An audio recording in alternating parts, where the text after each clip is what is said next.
The Buffalo Bills only had a walkthrough practice on Wednesday, so it's the perfect time for a 53-man roster projection today on Locked On Bills.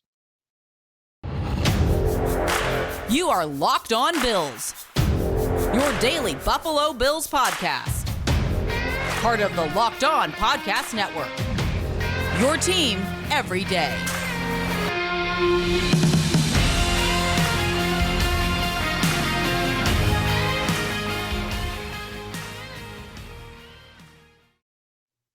What's up, Bills Mafia? It's Joe Marino from the Draft Network, and I'm your host of Locked On Bills. Happy Wednesday/Thursday to you, and thank you for making Locked On Bills your first listen every day. And as a reminder, we are free and available to you on all platforms, including YouTube. This podcast is sponsored by BetterHelp. It's not a crisis line. It's not self-help. It's professional therapy done securely online, available to people worldwide. And they have a special offer for my listeners. Get 10% off your first month at betterhelp.com/lockedon. Well, the Bills were supposed to have a practice on Wednesday morning, and they sort of still did. It was just a walkthrough. There was no media availability, so there's nothing to recap when it comes to what happened at Buffalo Bills training camp. And we haven't done a 53-man roster projection since after the draft. It's been months. We didn't even do a pre-training camp 53-man roster projection. So thought this was a great opportunity to kind of weave this into our rhythm here on the podcast. It's timely. There's a lot of things happening at training camp. And so this will be a great way for us to take everything we've learned to this point in training camp and see how it actually impacts this roster. And so that's what we're going to do today on the podcast. Real quick, though, we do need to provide an update on Jordan Poyer. And, of course, that news came literally probably 30 minutes after I got done recording yesterday's podcast. You know, Jordan Poyer had the elbow injury. We were waiting results of the MRI. Well, we have the results. It's a hyperextended elbow. He'll miss a few weeks. Week 1 is not in jeopardy. And so outside of it being nothing, right, just being a stinger or something like that, this was the best possible scenario. What you were hoping to not hear was that it was a fracture or something like that. It's a hyperextended elbow. Just a few weeks, he'll be ready to go for week 1. So we can all exhale once again as it relates to the Bills' superstar safety tandem. Micah Hyde gave us a scare at the end of last week, and early this week, Jordan Poyer does the same. So let's do this roster projection, 53-man roster projection. I'm also going to do the practice squad. NFL is allowing 16 men practice squad, so I will give you my practice squad picks as well to the 53-man roster. We'll go position by position and navigate our way through what I think predictively this roster will look like based on everything we've learned to this point. We'll start at quarterback. The Bills are currently carrying 3 quarterbacks on the 90-man roster. I think that'll get down to 2 on the final roster. Josh Allen, obviously. Case Keenum, the backup, with Matt Barkley not making the 53-man roster, but certainly a player that I think is a damn near lock for the practice squad. And what he means to Josh Allen, you know, from just kind of having a good peer on the field. They have a lot of time on task together. They're good for each other. And so I don't think Matt Barkley has a course to the roster. I don't think the Bills will roster 3 quarterbacks, but I think he's a good bet to be on the practice squad when it's all said and done. I think quarterback's pretty straightforward. 2 will be kept, Allen and Keenum, Barkley to the practice squad. At running back, this is where things get a little bit more interesting. I don't think it's quite as cut and dry as quarterback. I think the Bills will keep 5 running backs, and that will include Reggie Gilliam as a fullback, running back, tight end, special teams extraordinaire. So including Reggie Gilliam, I have the Bills keeping Devin Singletary, James Cook, Zach Moss, and Tywan Jones. Your cuts are Duke Johnson and Raheem Blackshear. I think the Bills would like to have Duke Johnson back on the practice squad, providing some really good depth behind the guys that make the roster. I think Raheem Blackshear is a player that could be back on the practice squad. But I think if they were only going to have one and it came down to Johnson or Blackshear, predictively, I think it would be Johnson. I think they're going to want that experience. So maybe the surprise here at running back is Taiwan Jones. But I hope that everyone understands at this point that the Bills love Taiwan Jones, and he's one of the best gunners and jammers in the NFL. And as long as he wants to keep doing that, what is he going into year 12 or 13? He's going to have a spot to do that for the Buffalo Bills. And so I know it's difficult for everyone to understand his value as a running back because he doesn't even contribute at all, really, as a running back. We know he's a special teams ace. But I think he's very comfortably going to be a member of this football team in 2022 and, honestly, for as long as he wants to do it. So Singletary, Cook, Moss, Gilliam, and Jones, the running backs I anticipate making the roster. Moving on to wide receiver. As much as I'd like the Bills to keep 7 receivers, folks, it is difficult to get there. There's going to be some hard decisions at wide receiver. And if you go with 7 receivers, you have to make a concession somewhere else. Man, and I don't know where to make that concession. I really don't.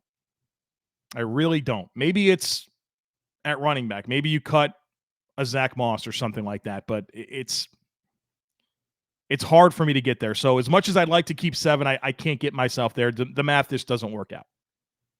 So 6 receivers, the guys that I have, predictively, Stephon Diggs, Gabriel Davis, Isaiah McKenzie, Khalil Shakir. I think those 4 are set in stone locks. Those guys all have a very clear path to the roster. After that, the final 2 spots, it gets tricky. Right now, I have it as Tavon Austin and Jake Kumerow. I think Jake Kumerow, apply everything that I said about Taiwan Jones and insert that to Jake Kumerow, who is a 4-phase core special teamer and a really good one at that. He's a good blocker at receiver. He provides some size. He can play on the outside. He's a veteran that I think this team really appreciates what he brings from an intangibles perspective and as a bottom of the depth chart wide receiver. I anticipate Jake Kumerow making this roster. And for Tavon Austin, as Isaiah McKenzie becomes a true slot player, you start to ask yourself, well, who's doing the Isaiah McKenzie stuff? Well, Tavon Austin, right?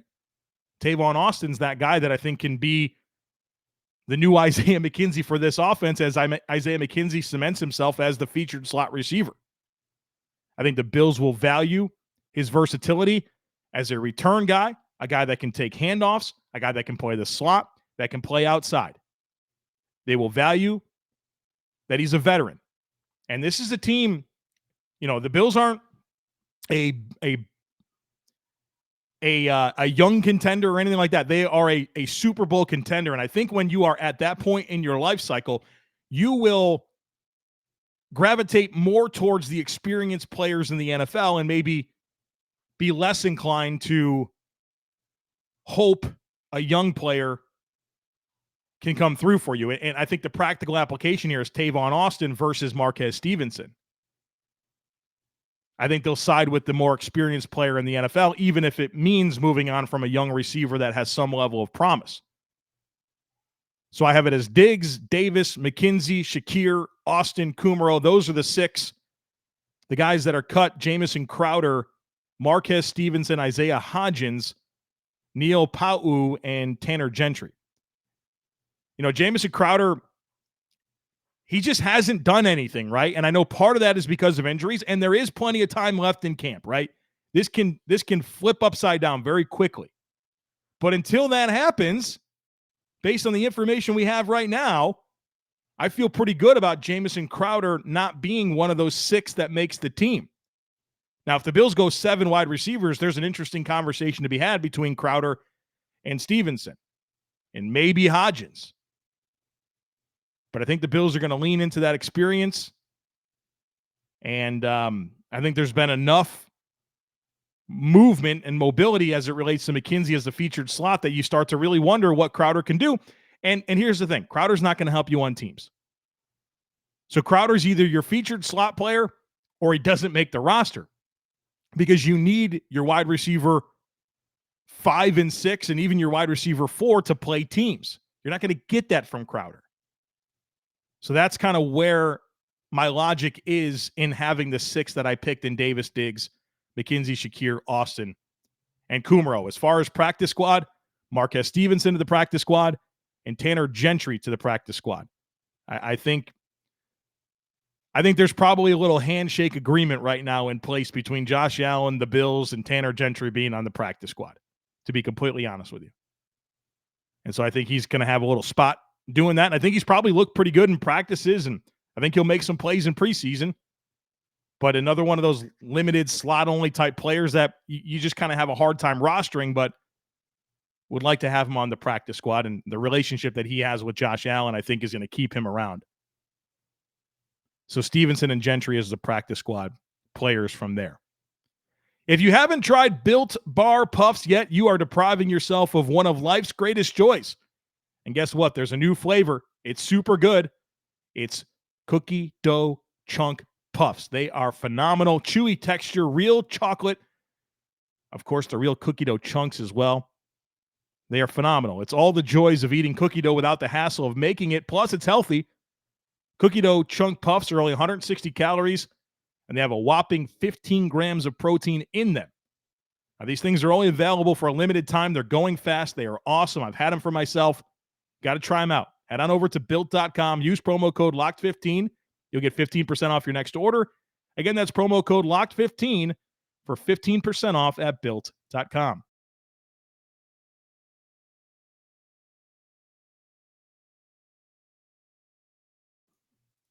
All right, let's move on to the next position groups. In this segment, we'll get to tight end, offensive line, defensive end, and defensive tackle. At tight end, I think the Bills will keep 3, which is a shift from last year where they only rostered 2. Obviously, all the indications are that the Bills are going to run more multi-tight end sets. And so I think Dawson Knox, O.J. Howard, and Tommy Sweeney are the 3 players that make the roster. And maybe the Bills would like a little more out of their depth. But based on what they have available, this is what makes sense to me. I think the Bills really do appreciate Tommy Sweeney as a person and what he means for the locker room. And certainly a lot of hope that O.J. Howard can be a meaningful tight end too. And that means Jalen Weidermeyer, a UDFA from this year, and Quentin Morris, a UDFA from last year, don't make the roster. But I do have Quentin Morris coming back on the practice squad. Let's move on to the offensive line, where I think the Bills will keep 9 of those. Deion Dawkins, Roger Saffold, Mitch Morse, Ryan Bates, Spencer Brown is your projected starting 5. David Quessenberry as your primary swing tackle. Greg Manns as your primary interior backup. And then Tommy Doyle and Cody Ford round out the 9 offensive linemen I think the Bills will roster to start the season. Now, this does lead to Ike Bucker being placed on the PUP list, which he is on that. And I don't anticipate him coming off that until into the regular season. So he's still around, but on the PUP list. And the cuts would be Jacob Capra, Greg Van Roten, Jordan Simmons, Derek Kirkstetter, Luke Tenuta, a draft pick, Bobby Hart, Alec Anderson, and Tanner Owen. I do think the Bills will make room for 3 offensive linemen on the practice squad. Again, 16-man practice squad.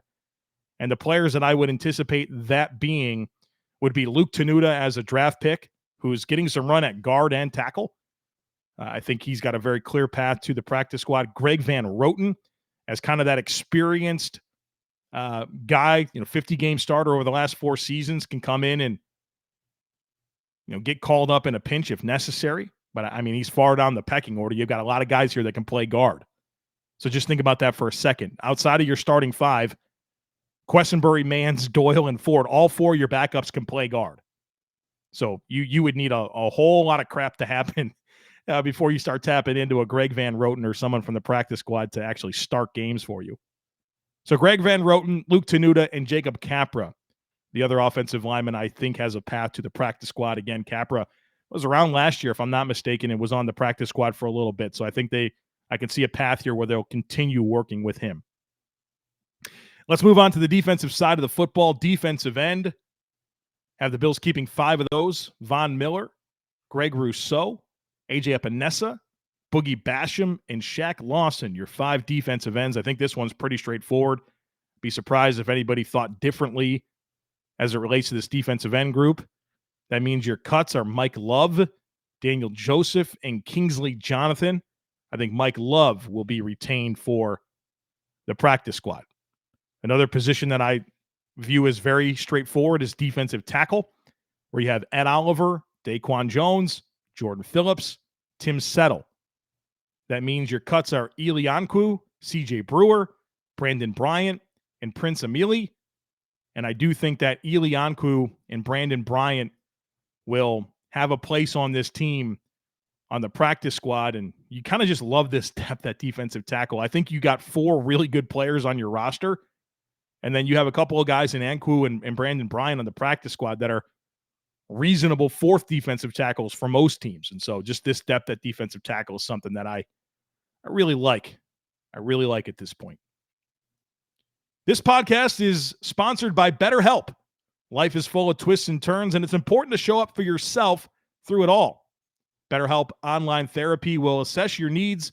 It can match you with your own licensed professional therapist in less than 48 hours. We've all had situations in life where we need someone to talk to, and I encourage everyone to be open to therapy.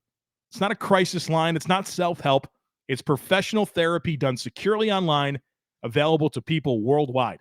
You can log into your account at any time and send a message right to your therapist, and you can schedule weekly video or phone sessions so you don't have to be on camera if you don't want to. And getting therapy every week is as easy as a few clicks on your laptop or your phone. There's so many great reviews for BetterHelp. Just this week, a BetterHelp user who had some issues concerning stress, anxiety, depression, self-esteem, trauma, and abuse, and ADHD said this about Willie Whited, who is one of the therapists at BetterHelp. He said, Willie is an excellent listener. He provides sound counsel and is a wonderful sounding board. I appreciate someone helping me understand how I feel and in developing healthy coping strategies. And folks, there's a special offer for my listeners. You can get 10% off your first month at betterhelp.com/lockedon. That's 10% off your first month of online therapy at betterhelp.com/lockedon.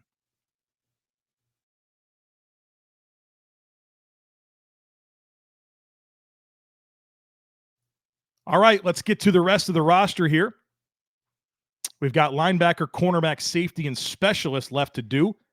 At linebacker, I have the Bills keeping 6 linebackers. And there's a part of me, I keep saying this every time we get to linebackers, where I would love for the Bills to keep 5 and keep an extra receiver or keep an extra corner. Like, those are things that I would be comfortable with. But the Bills typically keep 6 linebackers, and, they all tend to get an opportunity to play on special teams. So the 6 linebackers, and this is another one that's a little challenging.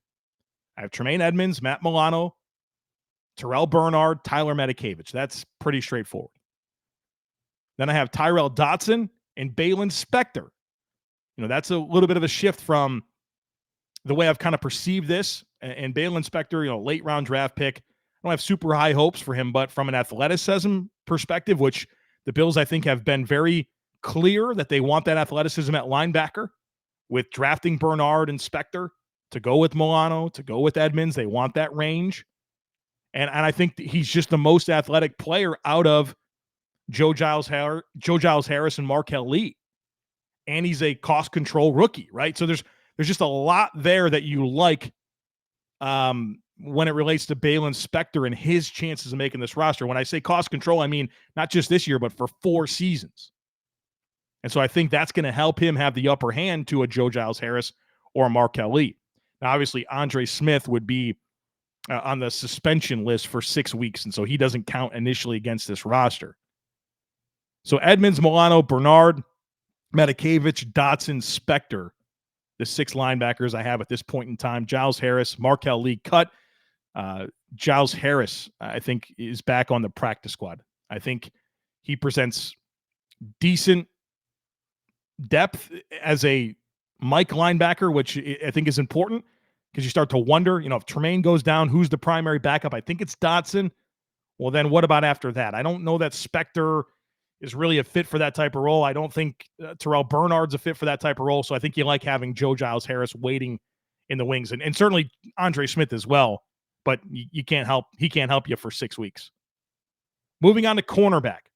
This is really challenging, right? We've been talking so much over the last couple of weeks about all these different young corners that are flashing and playing well, and you can't keep them all. So this is what I've done here. I have the Bills keeping 6 of them, and I have a scenario where Tre'Davious White starts the season on the PUP list and doesn't count against the 6, and then I'll give you a scenario where Tre'Davious White is on the roster and does count against the 6. So I don't want to be accused of taking the easy way out here and just putting White on the PUP list and not having to make a hard choice. So the Trey White is on the PUP list scenario is this: Kyer Elam, Taron Johnson, Dane Jackson.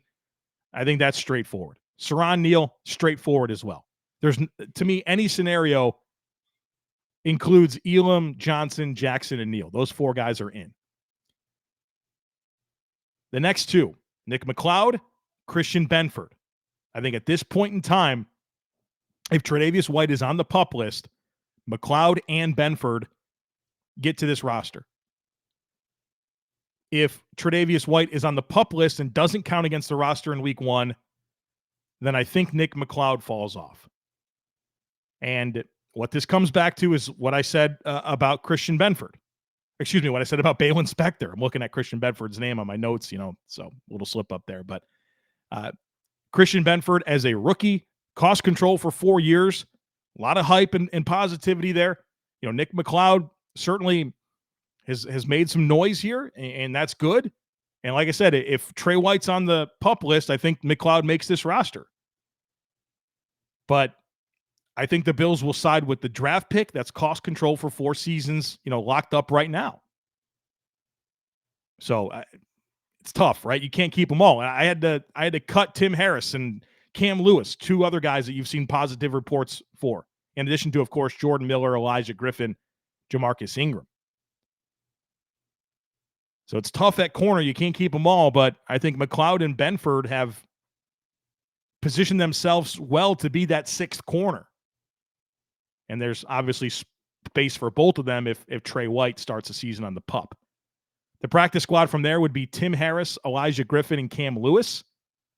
And then, of course, you would have room for Nick McLeod if, again, Trey White is on the team. So I would bump Tim Harris from there and insert Nick McLeod as the other practice squad corner. Let's move on to safety.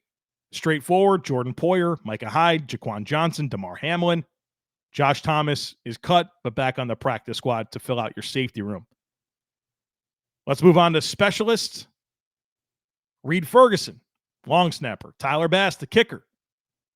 And I think right now, predictively, I think Matt Arise is going to be your punter. Again, cost control for 4 seasons. I think that's going to matter, especially as this roster continues to get more expensive. You would love to look at punter as a position where you're not paying significant money to, and as a day 3 draft pick and cost control for 4 years, you like the outlook of that. And Matt Araiza just has a higher upside player, right? You bet on the traits. The Bills have done that time and time again, whether it's Josh Allen or it's Dawson Knox, Tremaine Edmonds. They bet on traits time and time again at Oliver. A lot of examples. And I think you can apply that here to punter and understand that, hey, maybe Matt Hawk is, I don't even want to call him consistent, right? Because he was like objectively a bad punter last year. And I think he's objectively been a bad punter throughout his entire career, which includes a good chunk of time in South Florida punting in Miami. He's not been good under good weather, right? So I know that you hear a lot of talk about, or you hear a lot of excuses for Matt Hawk because the weather last year. Nah, dude, this guy was not good when the weather wasn't a factor either. Cool that he can hold. And I certainly value that a lot. But if Matt Smiley is going to come out and say, hey, the primary basis of this competition is punting, you have the higher upside punter in Matt Araiza, and all indications to this point is that he's settling in nicely as a holder. Now, look, things can change here. We get to these games, these preseason games. This will be important for stuff like this. But as I said at the beginning, this is based on the information that we have right now. And right now, I feel good with the Bills siding with the more upside option, the young cost control option in a Matt Araiza. So there you have it. 53-man roster projection, 16-man practice squad. The Bills were off, basically, right? Well, not a whole lot to talk about from camp. Jordan Poyer's good to go after a couple weeks. Won't miss week 1. Nice little Wednesday afternoon, Thursday morning podcast for you. I hope you enjoyed this. The Bills will be back on the field tomorrow. We'll have takeaways from that to get to. I'll try to sprinkle in some herd mentality at the end of the podcast, and it should be a good one. So don't miss it. Make sure that you're subscribed. We'd love it if you took a second to rate, review, and share the podcast. Have a great rest of your day, and I look forward to catching up with you again tomorrow.